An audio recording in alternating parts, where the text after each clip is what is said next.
these are messenger molecules, and we're part of this biospheric network, and they're psilocybin, DMT, these things, they're like neurotransmitters in this ecosystem, in this biosphere.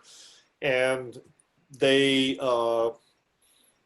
they have always, in a way, the message to primates is they've always propagated the message that essentially there's more than meets the eye. There's, that nature is profoundly mysterious and profoundly intelligent, and, I mean, we are so locked into our own egos and our own default mode perspective that it's easy to forget that, these systems, they are intelligence. I think intelligence is built into the whole structure of the thing, from the most fundamental levels to the most complex levels. I'm basically an animist, and I think that psychedelics foster that perspective. Everything's right. Intelligent, but we're not programmed to recognize that, and so psychedelics are a learning tool that can open our eyes to this.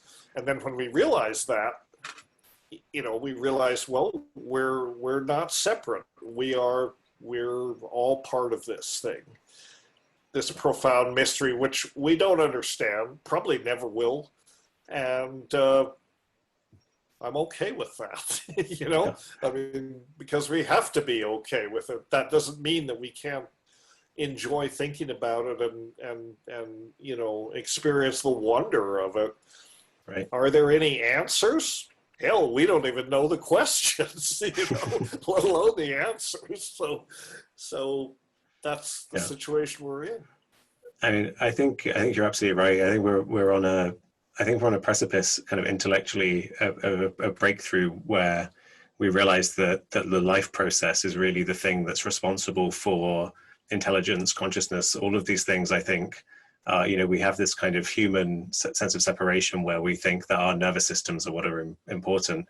And, I became a neuroscientist because I was interested in these kinds of topics, and studying it my entire life. The main takeaway I have is that the nervous system isn't magical. It's not really separate to the other kinds of processes that happen in nature. It's another product of nature, and intelligence is something that arrives out of the life process and evolution, not out of magical nervous systems. And I think the same is true for consciousness. And so you were talking about kind of this message of that these plants seem to be sending us signals, and it seems ayahuasca in particular is something that does send quite a strong signal to people, right? Of kind of wake up and pay attention to the destruction of the ecosystem. Is that something you found? Mm-hmm. Yes. Yeah, definitely. I felt it many times, and I think you probably heard me talk that these things are, basically Gaian ambassadors in some ways. They are, however, I mean, they have an intelligence. It's not the kind of intelligence that we have, but it is an intelligence, and it is able to communicate with us. And yeah, I've definitely have. I think ayahuasca, as much mushrooms, maybe more so, is one of these ones that, it's emerged out of its habitat, out of its native original home in the Amazon, and it's spread across the world. And it's trying to get our attention, and say, look, wake up, you guys. You're really wrecking things here. And the message is being propagated, and people are waking up. I mean, you can find, they tell me, any Saturday night in Brooklyn, if you know the right people there, you have a choice of several hundred ayahuasca sessions going on.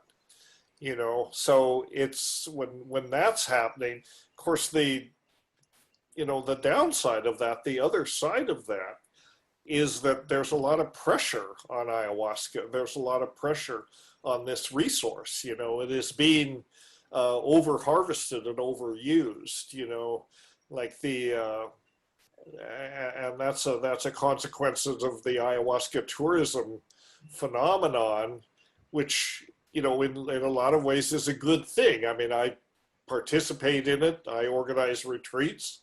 I have, anyway, in the past. You're doing the same thing. We're not bad people. We're not trying to deplete this resource. We're trying to bring people to the experience because we believe in the lessons that it has to teach. And my own feeling is the more people that can get that message, especially people that are in a position to make changes in the world on, economic policy levels, that's our last best hope to avert the catastrophe that we're accelerating toward. And, my major worry is that, well, for one thing, it's not happening fast enough. I mean, if you look around with what's happening with climate change and all that, we used to think, well, we have 30 years, to get it together. Well, that was 30 years ago, right? So now we're in the crunch zone. And we don't have 30 years. If we're lucky, we have 10 years before we reach a point where we can say, well, we didn't do it.